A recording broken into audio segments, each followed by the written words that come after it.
Hey guys, I've committed and I'm doing this one tonight.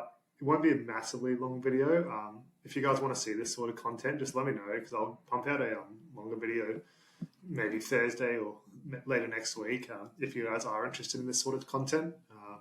Yeah, this is something I do, like a little bit of buy planning. A lot of content creators do, a lot of serious players do. I'm sure even the recreational have a little bit of a buy planning. So yeah, I'll just run you through a little bit of mine because I'll obviously get my trade targets, sell targets out later on during the week on Thursday. I won't be able to do anything tomorrow because I've got a 13-hour shift at work. But yeah, Thursday I'll pump out 3 or 4 videos, but just before then, I think it's important to go over the buy schedules just so you can assess what you actually need each week, especially in round 10. It's going to be super important as we move forward, round 10, 11, 12. So yeah, just identifying what you need. So I've got all teams here. There is a really good buy schedule on Footy Statistics. I pretty much just grabbed this one and then ChatGPT'd it into formatting it for me for Excel so I can tweak it and stuff. So yeah, I just went to 25 buy planner and then it's the buy grid. And yeah, it will look very similar to one I've got. Hopefully this thing loads. It's glitching the heck out at the moment. Also, I know these videos are a little bit quieter. Sorry about that. I did pick up a mic on the weekend, but it just doesn't work with this one, with this computer. So I've got to pick up another one. But yeah, sorry if you have to pump up your volume for this one. I know I'm a lot quieter than other YouTubers, so I'm getting there. I only started a week and a half ago, so just bear with me. But yeah, this is the buy planner it's got. So very similar to mine. I've just tweaked it a little bit, made it a bit more colourful. And then I've got a key up here. So green is playing, obviously, all the teams that are playing. The minor bye weeks are in red. And then if they're missing a major bye week, so round 12, round 15, round 18, they're in purple, just so I can clearly identify them a little bit more. So it's got all 17 teams there. I know what teams are missing round 12, which is easy, and I've got everyone's schedule. So it's a really easy thing for me to look up if I'm looking at who to trade in and stuff. And then I've got a separate one down here. It's the same, just taking out the teams that don't play round 12. So down to 8 teams or something. 1, 2, 3, 4, 5, 6, 7, 8, 9, 10. Really? 1, 2, 3, 4, 5, 6. Yeah, 10. There's 10 teams playing round 12. So, yeah, got those 10 there. So I know what trade-ins I need before round 12. And then I've got the 6 teams that are playing round 12 and 15. So they're going to really help with the buy schedule, and I'll look to prioritise them. So, yeah, I'll probably be looking to get 2 nights in this week. But yeah, anyone from this list really, but it's really important Knights don't have a bye till round 18, which is huge. All your other teams have 2 or 3 during the period, really. I'm including round 19 there. But yeah, Knights are the only ones that don't. So hence why Dylan Lucas, your Fletcher Sharps were super popular last week. I've got Greggy Marzu as well. So yeah, just having something like this, it took me 5 minutes with ChatGPT. I just asked for the code, or I didn't know maybe like a CSV file or something. And it put this all in color coded for me, and then I just amended it with the purple and stuff. So yeah, shouldn't take you much time. With AI these days, it's so easy, and I'm sure people do it themselves as well. But I'm just a lazy little prick, so that worked for me. And then this is where it comes onto my current team. So I've got a few bits and pieces down here, which I'll go over, but I'll just go over step by step. So for my current team, this is what my team setup looks heading into round 10. So all the names, I pretty much listed it with my strongest 17, and then my weakest down there. Or Mamazelis is out for 4 to 6 weeks, or whatever he is. We don't know yet. So he's down in the reserves. But apart from that, that's my strongest 17. This is their long-term sentiment. So long-term as in through the buy round, so at least till round 12. So you got your keeps, obviously.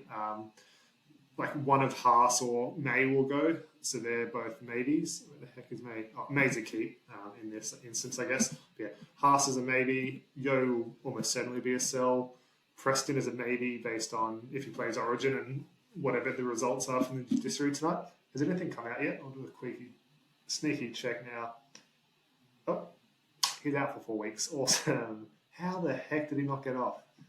That's crazy. Yeah, that's ridiculous. But yeah, he's a sell. Let me change that real quick. Damn, I really thought he'd get off. Maybe that was optimistic as an owner. But that's right. Easy sell then. And I can change that to around 10 sentiment. He's going skis. Anyway, Dylan Egan's a maybe. Nathan Cleary's a maybe.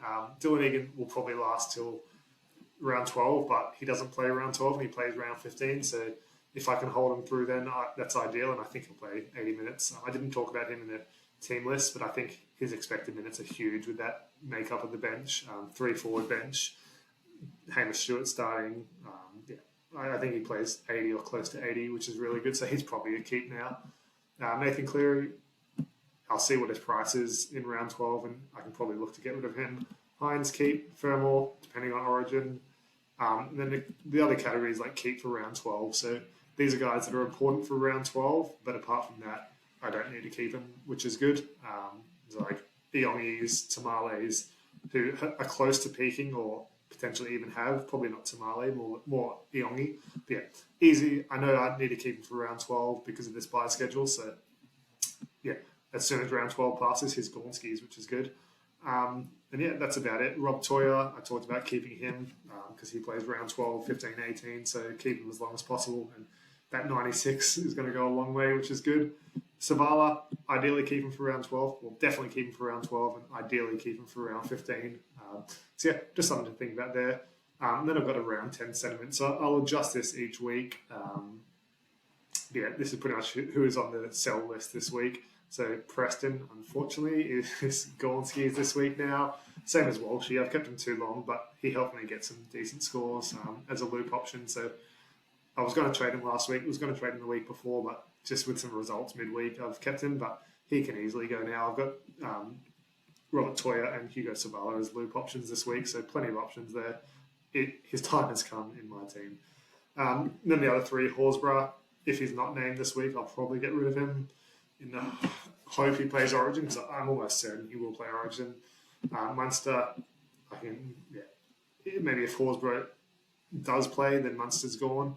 But again, we'll see with Mamazelis as well. So if he's out 4+ weeks, I'm going to sell him. But there's a chance, even if he is out like 4 to 5 weeks, if he's back in round 15, is a chance of making it through my team.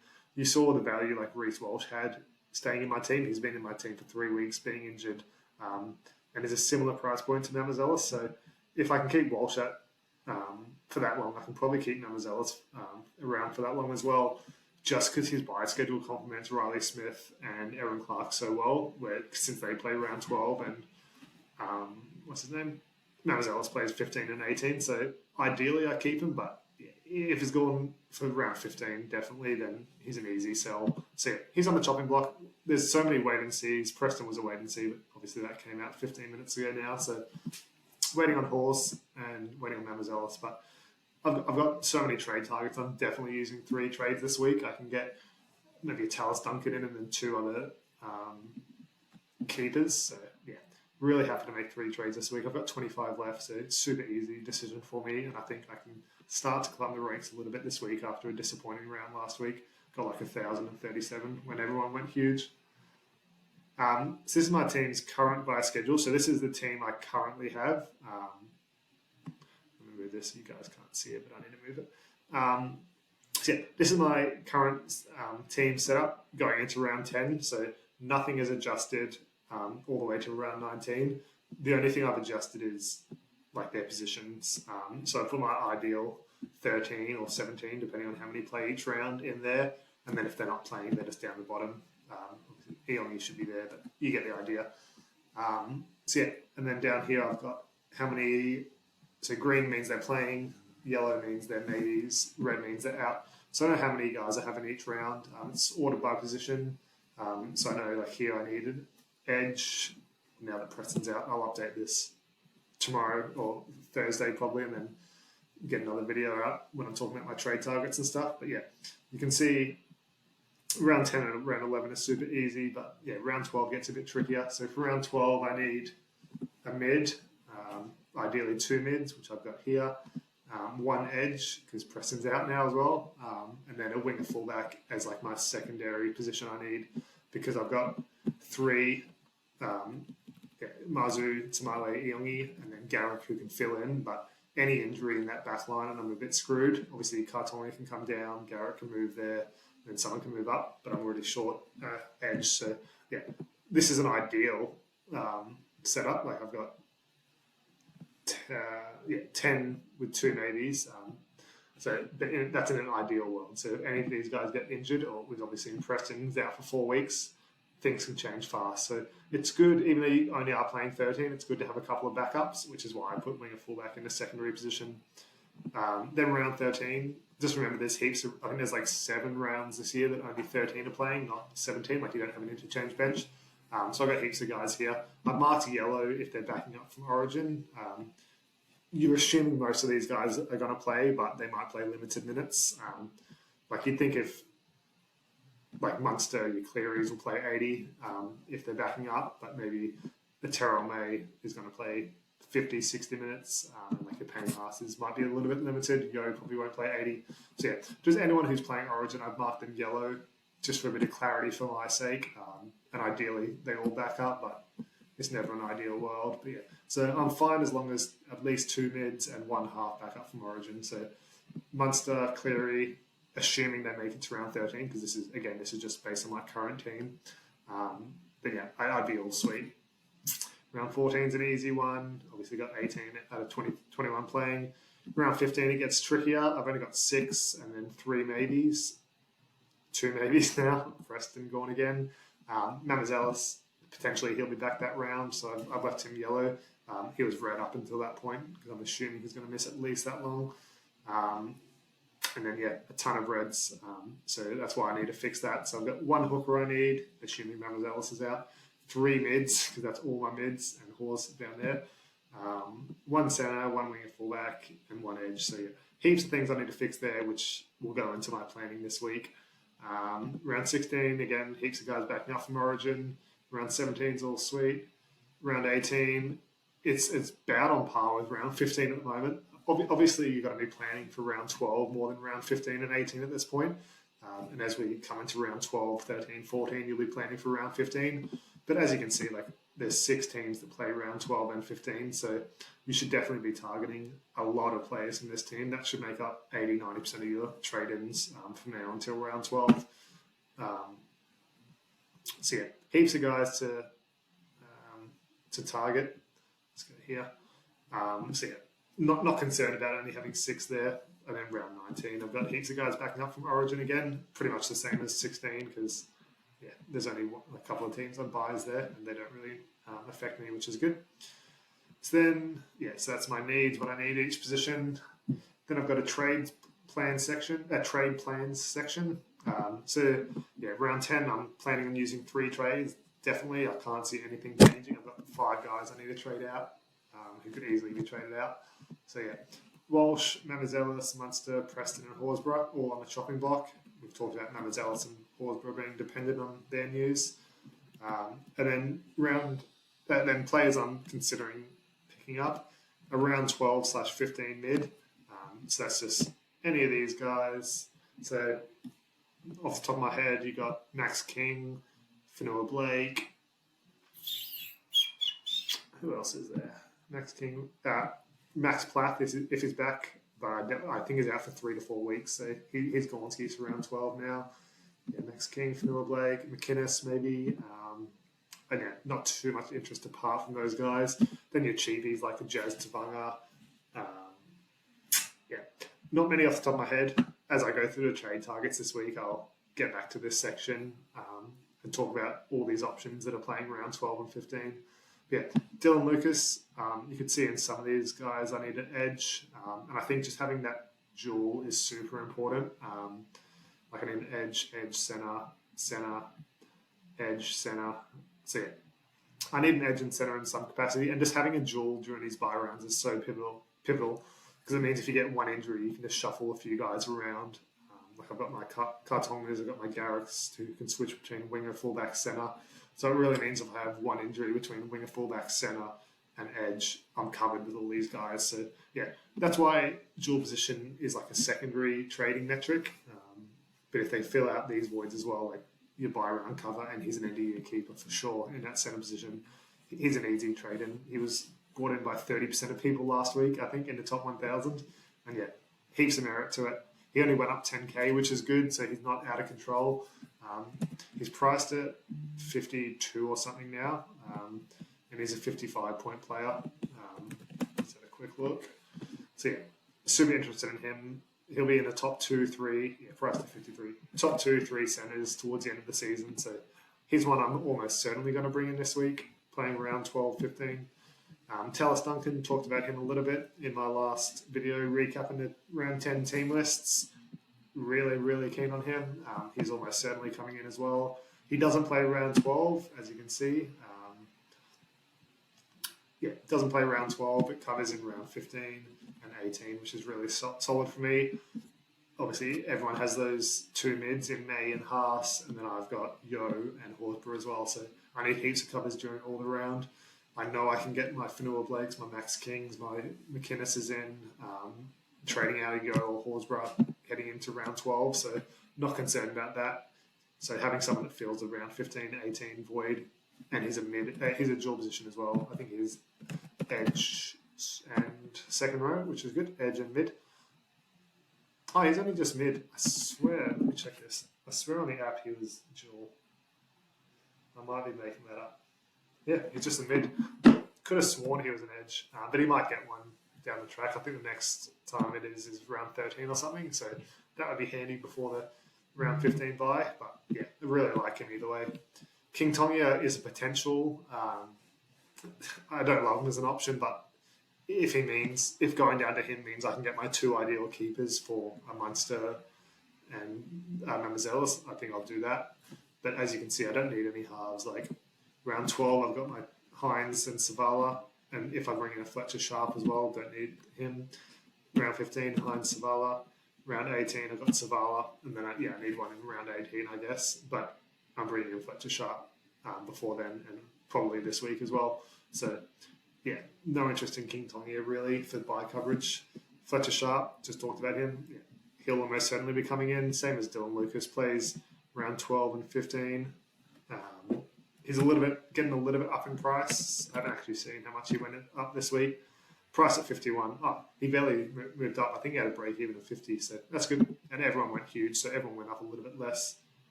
Yeah, he went up 23k, so not concerned about that. He went up about 1.5 points. We got so much more strong data throughout the season. I said a couple of weeks ago, didn't trust him too much, but yeah, he's bumped out of 50 and 76 since then. And that tackle count looks really solid. He chases every kick, which is good.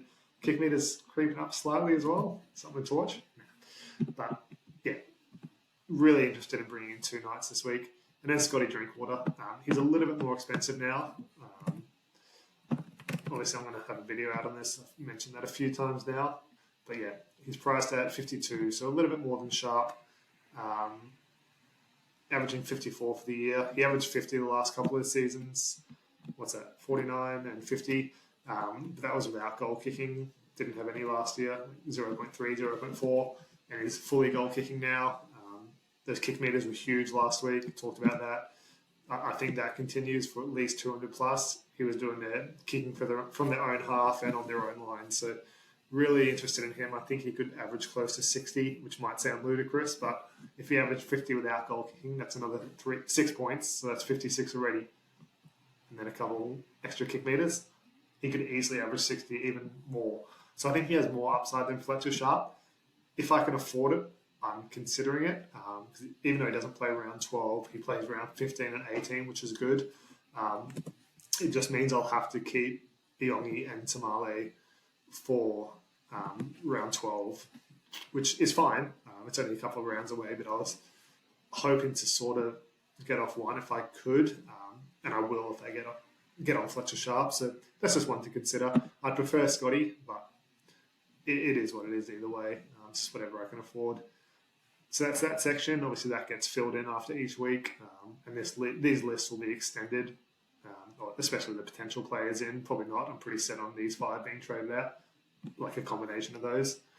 And then the last thing is just the buy schedule after the round 10 trades. So just for argument's sake, I put Reece Walsh to Dylan Lucas, Cameron Munster to Fletcher Sharp, and Corey Horsburgh to Tallis Duncan. I was going to say Tim Duncan there. It's NBA season, isn't it?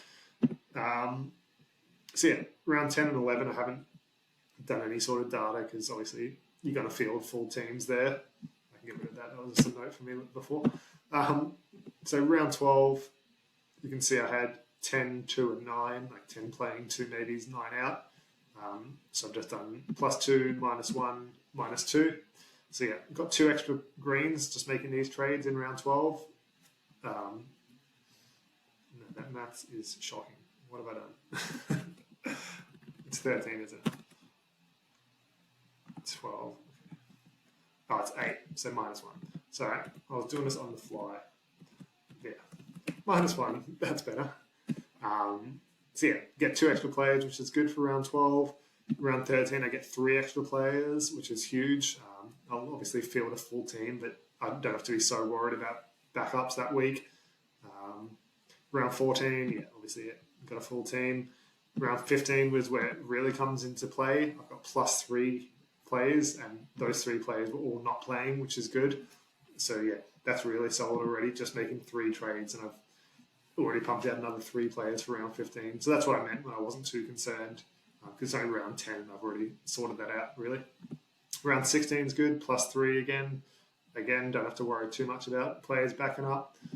Round 19 is all good. Round 18, yeah, +1, which is good. Obviously, that's so far out, so it's not even in my thought process. But I'll have so many guys I can trade out, like Iongi, Kartonga, Riley Smith, Marzu, potentially. Yeah, so there's heaps of guys there that won't make it to round 18, so I'm not concerned about that. But it's really good that I get +2 in round 12 and +3 in round 15.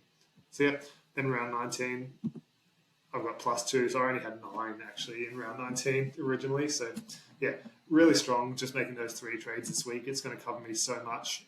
So just making sure you're trading for these guys this week or as soon as possible. There's so much fantasy interest in the Knights. Bulldogs have a couple. Yeah, Max King's probably the top of that list. Seagulls, there's not a ton of top tier value there. I've talked about Jakey Turbo being an option soon. I think he's got a 57 break even this week, back starting. Assuming he doesn't play Origin, he could be really helpful mid cover during that Origin period. He'll probably make some money as well, which is handy. Jazz Tavanga, I think it's now or never if you get him. I'm considering him a little bit, but very risky one. Roosters, obviously they got Savala, Sandon Smith if you keep him, Rob Toya, a few guys there. Connor Watson if he doesn't play Origin. Dolphins, ideally we would have had Max Platt. He was perfect, hook and mid dual playing round 12 and 15. But yeah, he's out for 3 to 4 weeks, so he'll miss that round 12 deadline, most likely, unfortunately. Then Sharks, Fanua Blake, Cameron McInnes if he misses Origin, Nico Hines if you don't already have him. So there's heaps of options. Nico Hines, a bit of a shaky one with his kick meters and stuff and missed tackles, but he should be good in the buy cover. Who the heck was I going to look up here? Oh yeah, Fanua Blake. So yeah, obviously his minutes are a major concern, but I think you just got to do it over that buy period. I wouldn't be picking him up this round. Averaged 57 in 60 minutes last year. He's down to 52 minutes, and look, like the last couple of weeks, 42, 43, 43, 62. Like it's really, really concerning, but he'll lose some money. His break even's actually like 70, not 64. Yeah, 70 exactly. I think Max Kings is the same. So even if he averages like 50 to 55, you're picking him up in round 12, he's going to lose another 30k or so. So I wouldn't be bothering bringing him in this week. I'm not concerned. I'll probably be bringing some in around just before round 12, round 11. I probably won't go crazy next week because I'm pretty much sorted for round 12. Just monitor some injuries and stuff. If I keep a Namazelos for this round, I'll probably keep him through, depending on how long he's out for. And then Horsburgh's a wait and see for here, but I'll easily be able to pick up my mid cover for round 12 in round 12. So many guys that are going to lose value there. So I'd be waiting and seeing on them. I'd really be sticking to just guns in other positions for the moment, or just filling whatever needs you have. Everyone's going to be super team dependent. Just wanted to give a quick, not so quick wrap up over what my buy schedule looks like and how I sort of go about planning it. If you guys want a longer form video of this, it's already pretty long at 24 minutes, but yeah, I can pump out this content for hours. So if you want to see anything, just let me know, and I'll get one out Thursday for you, hopefully, if there's enough interest. But other than that, I'll see you for a few videos then. See ya.